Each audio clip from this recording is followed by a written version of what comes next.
So last in class we studied about one dimensional array. So two dimensional array क्या होता है? We add a dimension to the arrays. So in one dimensional array it is a collection of linear elements, right? So two dimensional array में क्या होता है? हम दो dimension एक साथ store करते हैं. So it is a collection of one dimensional arrays. So two dimensional array stored as rows and columns. तो हम अपनी समझने के लिए रोज एंड कॉलम्स के फॉर्म में टू डायमेंशनल एरे में डेटा कलेक्ट करके रखते हैं. So for better understanding we can represent the two dimensional array as in the form of matrix. So for just our understanding we represent it as a matrix, but computer में आपका system में ये as a matrix store नहीं होता है, because array is a collection of linear elements. Contiguous memory उनको allocate होती है. So there also two dimensional array या फिर उससे ज़्यादा डायमेंशन का एरे जितना भी हो, that is stored linearly only. So अपनी समझने के लिए हम उसे एज अ मैट्रिक्स स्टोर करते हैं. सो वन डायमेंशनल एरे को अगर हम रिप्रेजेंट करेंगे तो लीनियर डेटा इसमें स्टोर होता है. तो इंडेक्स 0, 1, 2 तीन यहाँ पे एलिमेंट्स हैं. देन टू डायमेंशनल एरे की बात अगर हम करते हैं तो रो और कॉलम की फॉर्म में हम इसे स्टोर करेंगे. तो यहाँ पे रो 0, 1, 2 तीन रोज हैं, 4 कॉलम है. तो 4 कॉलम हमारे स्टार्ट कहाँ से हो रहे हैं? 0 से, because the index value of array is represented by 0 itself.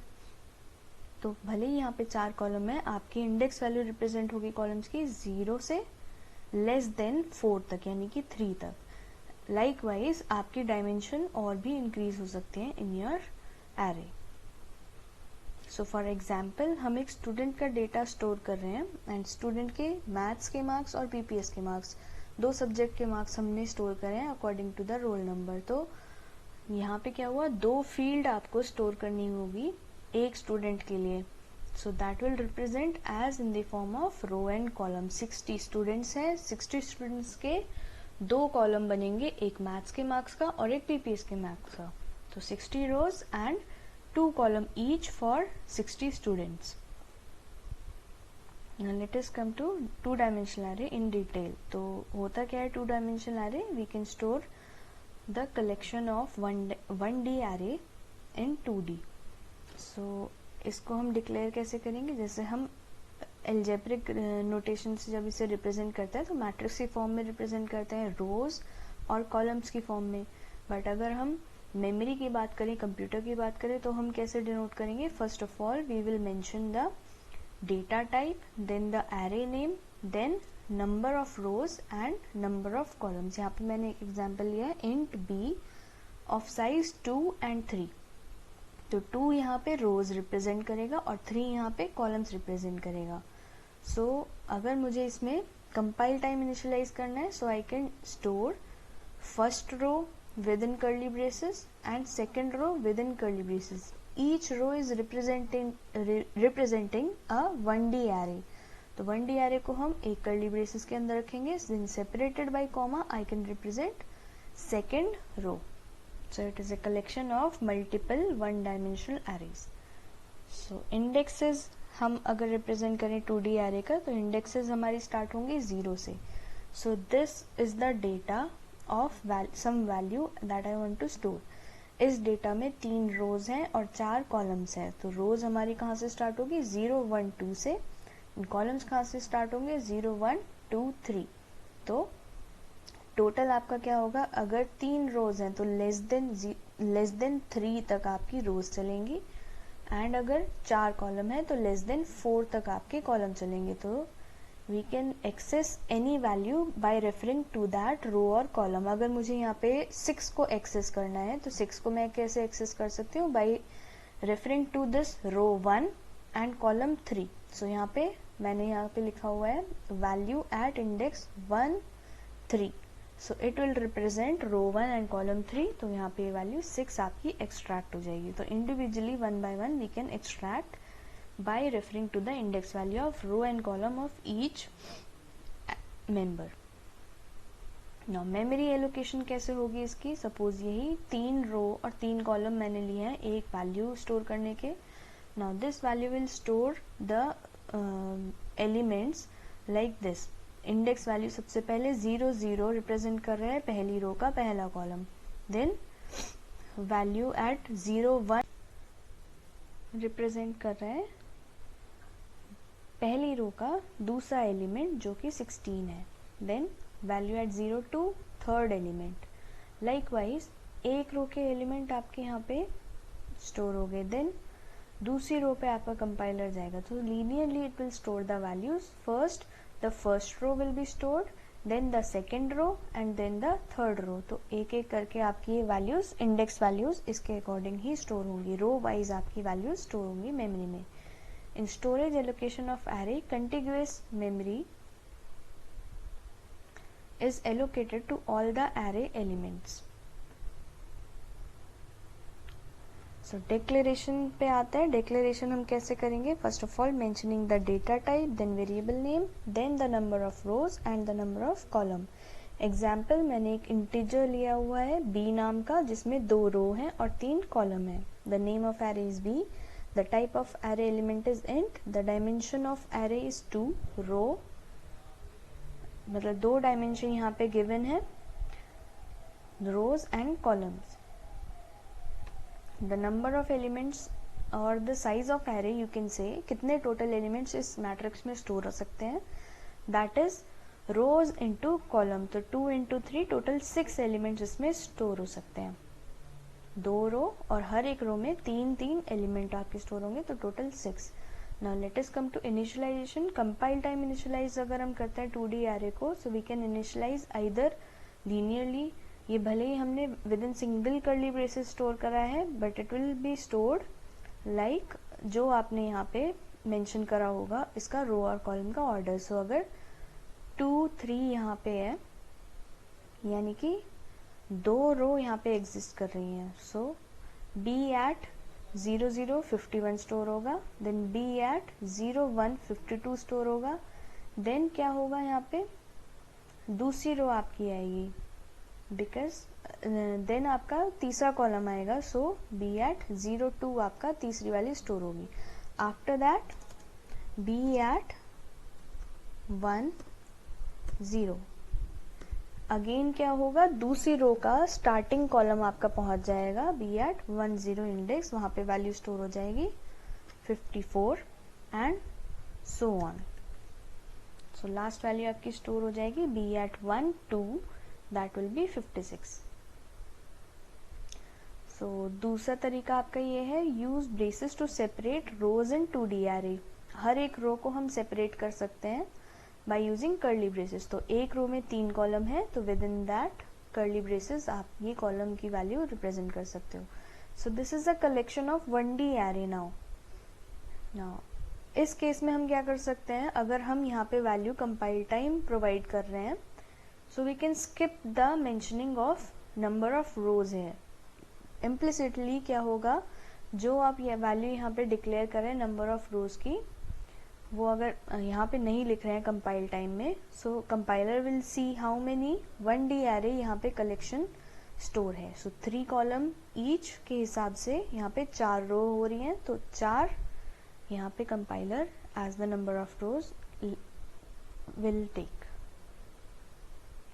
So run time initialization अगर हम देखें तो हर एक रो आपकी चेंज हो रही है स्टार्टिंग फ्रॉम, अगर यहाँ पे इस एग्जांपल को लेते हैं, अगर यहाँ पे 3 रो हैं और 3 कॉलम है, तो starting from this each row is having a certain number of column. ये नंबर ऑफ कॉलम, जैसे रो 0 है तो इसमें कॉलम की वैल्यू बदल रही है 0 1 2, देन रो 1 आएगा, इसमें कॉलम की value 0 1 2। So again and again the number of column is changing for each row. So similarly अगर आप लूप की हेल्प से इसको इनिशियलाइज करोगे, तो फर्स्ट ऑफ ऑल लूप का आपका रोज का आपका लूप आएगा depending on the row size. अगर 4 कॉलम है, 4 रोज हैं, सो आई की वैल्यू 0 से स्टार्ट होगी and it will go till less than 4, यानी कि 0 1 2 3 4 आपकी रोज हो जाएंगी। Then in each row there are certain number of column, so 0 से लेकर लेस देन 3 अगर मैंने यहाँ पे लिखा है 3 कॉलम है हर एक रो में, सो 0 1 2 3 आपके कॉलम हो जाएंगे for each row.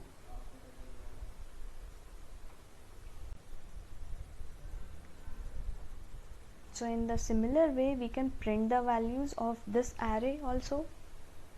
So the output of two-dimensional array should be in the form of rows and columns again. तो nested loop की हेल्प से ही आप रो और कॉलम को प्रिंट कराओगे. So let us take an example. Programming पे आते हैं. So program to input elements in two-dimensional array and print it. So first of all we will input the values in two-dimensional array and then we will print it.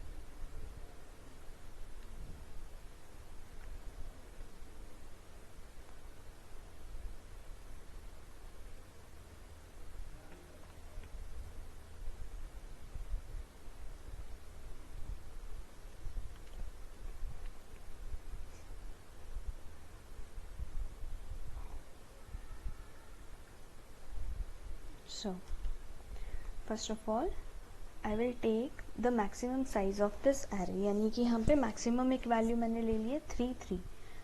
So instead of this you can write any value. अगर मैं यहाँ पे 5 5 लेती हूँ यानी कि maximum इसमें 5 rows हो सकती हैं और 5 column हो सकते हैं.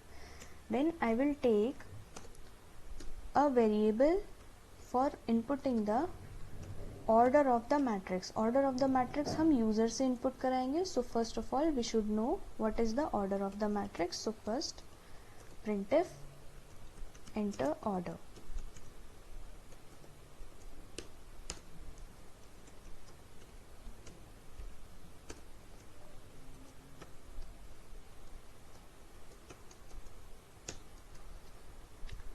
That will be stored at address of m and address of n. Now दो वेरिएबल हमने लिए. Now we will enter the elements in the array. So elements in the array will be stored at certain row starting from 0 till m row less than m. So अगर मैंने 4 rows यहाँ पे input कराई हैं so 0 1 2 3 आपकी 4 rows हो जाएंगी. Then n आपके columns हैं in the order. So this n value will be taken for the number of columns. So we can input the value at address of a जो हमारा array है at index I, ith row and jth column. So first of all let us execute this कि आपका execution इसका हो रहा है कि नहीं.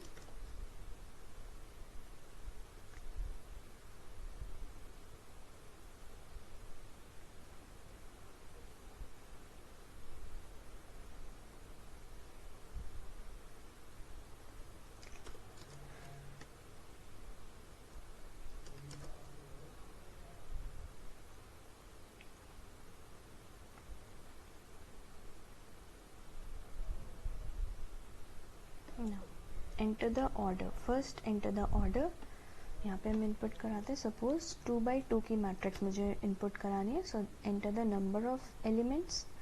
सो 4 एलिमेंट्स इसमें होंगे 3 5. सो ये इनपुट हो जाएंगे. So this is correct. Then we will print these values. So again nested loop की हेल्प से आप प्रिंट कराओगे इसे. So instead of scanf now you will use printf function. एक integer value आपको print करानी है and here address won't be written. And then after printing the columns of each row यानी कि एक रो में अगर 4 कॉलम है तो सारे columns print कराने के बाद you have to go to the new line. So printf within printf I will write the new line characters. So if I build this now, अब इसको अगर execute कराते हैं first of all we will enter the order 2 by 2. हमने order लिया है matrix का. elements 3 4 6 7. now output क्या आ गया 3 4 पहली रो में और 6 7 दूसरी रो में. so by the help of j loop we are printing the column. सो 0 से लेकर 1 तक ये कॉलम चल रहे हैं. सो 0 इंडेक्स और 1 इंडेक्स कॉलम का आपका यहाँ पे चल रहा है. देन रोज हमारी क्या हो रही है, 0 से लेकर 1 तक चल रही है. सो 0 पे 3 और 4 है और रो 1 पे 6 और 7.